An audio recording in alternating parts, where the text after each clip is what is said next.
संगत मां अची पहुतो आहियां सऊदी अरबिया, लेकिन व्लॉग आस्ते आस्ते अपलोड पे थो कयां। लगेज वग़ैरह ॾेई छॾियो साईं, हाणे वञी कराईंदासीं इमिग्रेशन जे दौरान कैमरा अलाउ कोन्हे। असां लाइन में बीठा हुआसीं कि असांजो वारो केॾी महिल ईंदो, ऐं टाइम पियो थिए संगत 11 लॻी 31। इमिग्रेशन थी वई, हाणे का बि चेकिंग कोन्हे। हाणे बाबा वेटिंग हॉल में वेही घुमो संगत। हाणे वेंदासीं अंदर ॾाढा दुकान आहिनि, घुमण जूं शयूं आहिनि, जॻहियूं आहिनि, खाइण पीअण जूं शयूं तव्हांखे मिलंदियूं।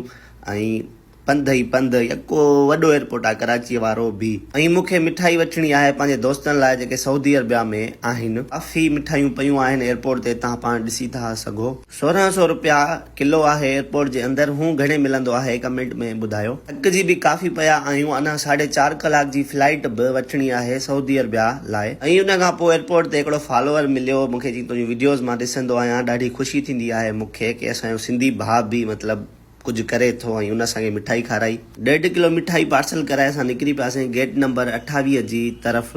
पंध ई पंध हे आहे वेटिंग एरिया। इन खां पोइ वञी तव्हां जहाज़ में वेंदव। हिते तव्हांखे इंटरनेट फ्री मिलंदो। टाइम अची थियो आहे 12:03। तव्हां हिते पंहिंजो मोबाइल वग़ैरह चार्ज बि करे था सघो। पंहिंजी 2 मोबाइलूं चार्ज ते रखियूं आहिनि। व्लॉग बि कंटिन्यू करणो आहे। ईअं असां वेठा आहियूं इंतज़ार में कि हाणे जहाज़ केॾी महिल थो लॻे असांजो। ऐं उते हिकिड़ो ॿियो बि फॉलोअर मिलियो जंहिं मूंसां सेल्फी कढी पंहिंजे घर मोकिली। चई त विथ फैमिली असां तुंहिंजा व्लॉग ॾिसंदा आहियूं। ऐं मूंखे ॾाढी ख़ुशी थी आहे कि माण्हू एॾो पसंदि कनि था। 2 बजे जी फ्लाइट आहे, 12:44 थी विया आहिनि। बाक़ी थोरो टाइम। ऐं वेटिंग एरिया में वेही हालत थी पई आहे असां सां। मूंखे पंहिंजी तबियत ख़राब महसूस पई थिए। मां वरितियूं एयरपोर्ट जे अंदरि पेनाडोल ऐं हिकिड़ो जूस। ऐं हाणे वेंदासीं जहाज़ जे अंदरि। एयर साल चेकिंग ओपन थी वई आहे। गेट नंबर 22 खां सिधो वेंदासीं अंदरि ऐं साम्हूं जहाज़ बीठो आहे। चेकिंग ओपन थियण सां ई बाबा गेट एॾी त रश थी वई, मां तव्हांखे छा ॿुधायां। बोर्डिंग कार्ड ॾसणो आहे ऐं अंदरि वञणो आहे। तव्हांजो भाउ सलीम आराम सां वेठो हुयो। मां चयो रश ख़तम थींदी आराम सां वञी जहाज़ में वेहंदमि।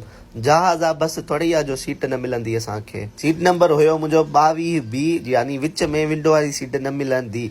ऐं एतिरी त रश थींदी पई वञे, मां तव्हांखे छा ॿुधायां संगत। माण्हुनि खे त अलाए छाजी तकड़ा बाबा, सुकून सां वञी वेहो। जहाज़ आहे बस, थोरी आहे जो तव्हांखे सीट न मिलंदी। सभिनि जूं टिकेटूं कंफर्म आहिनि। हिते माण्हू थोरो हौसले सां कमु वठे, सुकून सां वेही रहे, आराम सां अंदरि हलियो वञे। ऐं हिन गेट जे दौरान असां वेंदासीं सिधो जहाज़ जे अंदरि। संगत मिनी व्लॉग काफ़ी वॾो थी वियो आहे। व्लॉग खे क्यों था हिते एंड। अल्लाह हाफ़िज़। पार्ट 2 लाइ कमेंट कयो।